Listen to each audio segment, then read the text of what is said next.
গাজীপুর জেলা গণগ্রন্থাগারে বইয়ের বিশাল সংগ্রহ, আধুনিক সুযোগ সুবিধা সহ সবকিছুই আছে, তবুও দিন দিন কমছে পাঠকের উপস্থিতি। তারা বলছেন, সময়ের চাহিদা অনুযায়ী বই না থাকায় দিন দিন আগ্রহ কমছে। অন্যদিকে পাঠক বাড়াতে নানা উদ্যোগের কথা জানিয়েছে জেলা প্রশাসন। তারিকুল জুয়েলের তথ্যচিত্রে তাহসিন তারিনের প্রতিবেদন।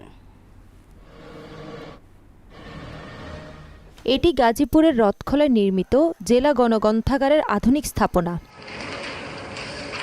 ভেতরে সারি সারি বই, পরিচ্ছন্ন পরিবেশ আর নীরব পাঠকক্ষ।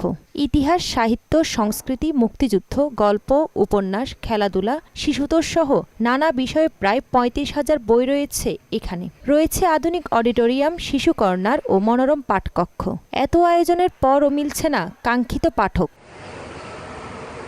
প্রয়োজন অনুযায়ী নতুন বই সংগ্রহ না করা, বাইরে থেকে নিজের বই এনে পড়ার সুযোগ না থাকা এবং দীর্ঘ সময় অবস্থানকারীদের জন্য ক্যান্টিন বা খাবারের কোনো ব্যবস্থা না থাকাও পাঠক কমার অন্যতম কারণ বলে মনে করছেন অনেকেই। বাইরে থেকে যে নতুন বই ইনক্লুড করবে সেই বিষয়ে আমাদের কোনো অগ্রগতি আমরা দেখতে পাচ্ছি না। 9টা থেকে 5টা স্কুল কলেজ সবকিছুই থাকে, এই কারণে অনেক স্টুডেন্ট আসতে পারে না। আমার কাছে মনে হয় যে জবে যেসব বই আছে এগুলো এনাফ না। লাঞ্চ করা হয় না, করতে পারি না, এরকম ক্যান্টিন নাই। সকালে কিছু মানুষ আসে, সাধারণ মানুষ শুধু পত্রিকা পড়ার জন্য।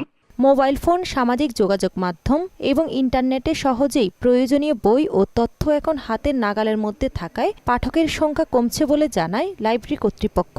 অনলাইনে পাচ্ছি অনেক কিছু, পিডিএফ আকারে বই পাচ্ছি, এখন ফিজিক্যাল বইগুলো থেকে কিছুটা আমরা সরে আসতেছি।